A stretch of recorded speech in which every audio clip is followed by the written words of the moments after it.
Fala Dev, já tomaram um susto ao estar executando um código e aparecer uma mensagem de erro gigante na sua tela e fechar seu programa sem explicação nenhuma? Então, hoje eu vou te ensinar a utilizar o try-catch para assim você conseguir tratar esses erros. Então, o try é onde fica o nosso código normal, onde ele está tentando executar alguma função que pode dar algum erro. Exemplo, divisão por zero, ele dá erro. O catch é onde cairá para você tratar o seu erro e tornar uma mensagem amigável e assim também evita que seu programa feche sem explicação. Aqui está um exemplo sem try-catch. Se eu executar isso aqui, eu vou botar até o debug aqui para vocês verem. Executando esse código, onde a divisão vai ser 10 dividido por 0, ele vai dar um erro. Sem tratamento de erro, ele aparece a mensagem de erro aqui, que tentou dividir por 0, e simplesmente fecha o programa. Aparece aqui nos log o erro que deu. Aqui temos um código com try-catch. Então, a gente botou o try onde pode ter um possível erro. Ou seja, uma divisão pode retornar um erro se for dividido por 0. Eu vou botar também o debug aqui e vamos acompanhando. A divisão começou aqui, o valor da divisão com 0. E aqui eu vou tentar executar a divisão. Ela deu o erro, caiu no catch. E vocês notem que o programa ele não vai fechar, ele vai continuar. Então, ó, aqui eu vou listar a mensagem que eu peguei aqui no catch. Olhando no console apareceu, ó, erro. Aqui é minha mensagem, erro. Attempt to divide by 0. Então, tentou dividir por 0. E aqui a divisão deu 0. Por quê? Ele não conseguiu dividir aqui, o valor não foi atribuído a ele, ficou com o valor inicial. Quem viu o vídeo do link sabe que tem uma função do link que pode gerar erro. E essa função é o first. Aqui vamos dar o exemplo com uma lista vazia. Aqui vocês podem ver que a lista está vazia. Eu vou tentar pegar o primeiro carro e vai dar erro. Por quê? Diz que não tem valores dentro da lista. E assim fechando o programa também.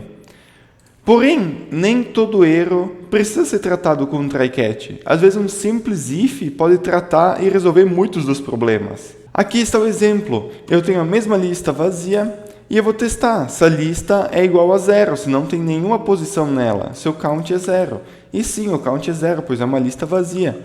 Aqui eu estou logando lista vazia e retornando. Assim não gera erro no código e não fecha o programa e não precisa utilizar try-catch, pois um simples if trata tudo também. Aqui está uma utilização real de como podemos utilizar o try-catch. Por exemplo, abrir um arquivo. Aqui eu vou tentar ler o arquivo não existe no meu computador. E ele vai cair aqui no catch do File Not Found Exception.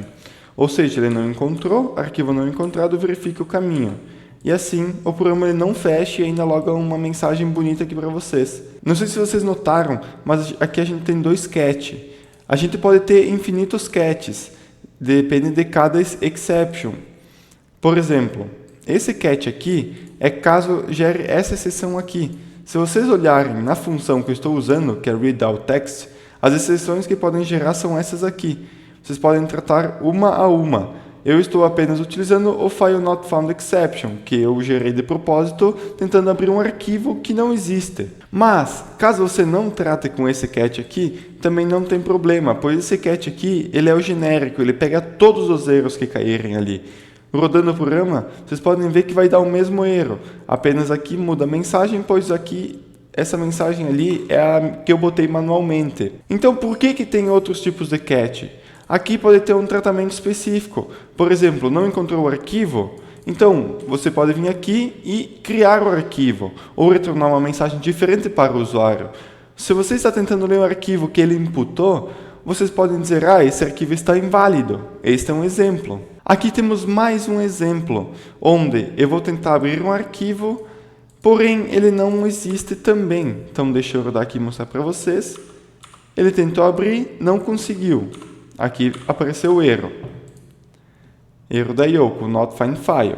Não achou o arquivo dados.txt, pois esse dado realmente não existe, esse arquivo. Porém, aqui a gente tem o finally. O que o finally é? Nosso try-catch finally, ou seja, try tentou fazer isso. Se ele conseguiu, ele cai no finally. Não conseguiu, ele vai cair no catch. Se ele tentou abrir o arquivo e não conseguiu, vai cair no catch. Após passar no catch, ele vai cair no finally também.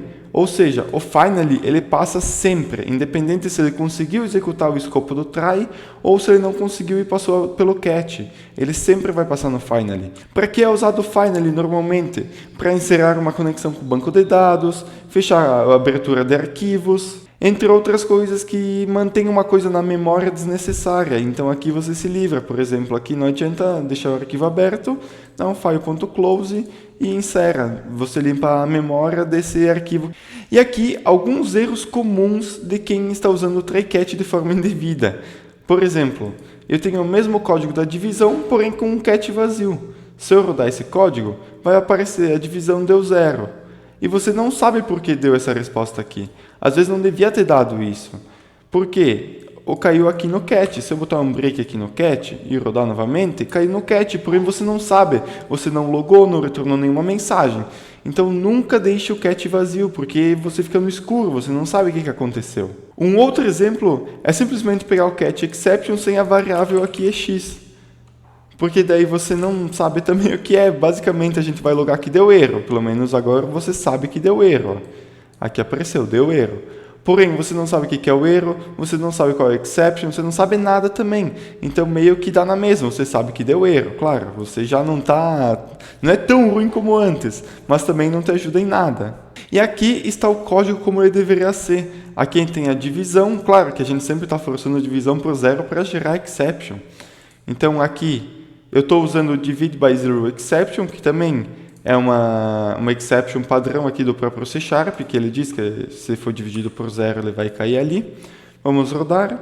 Aqui, caiu aqui, erro dividir por 0 e xmessage. Então aqui apareceu erro dividir por 0 e aqui a mesma mensagem, só que do próprio C#. Assim, agora você sabe o porquê que deu 0 aqui no fim. E você sabe exatamente aonde que deu o erro, porque tem a mensagem aqui, tem o log. Então você sabe que essa divisão aqui, em algum momento, passou um 0 ali. Então você pode tratar aqui com um if para não deixar gerar essa exception. E por que eu sempre comento invalidação com um if antes? Pois exceções são lentas, carregam stacks inteiras na memória, e isso pode sobrecarregar seu projeto se você tratar apenas com exceções das coisas. Também, com ifs, você tem clareza no seu código, pois assim, você tem que ler aqui quais exceções podem gerar. Com um if aqui em cima validando por 0, você tem certeza que isso não vai acontecer. E a regra de ouro é: apenas use try-catch para pegar coisas excepcionais, e não para um controle de fluxo. Por exemplo, aqui, try-catch dividiu por 0. Tente validar isso antes.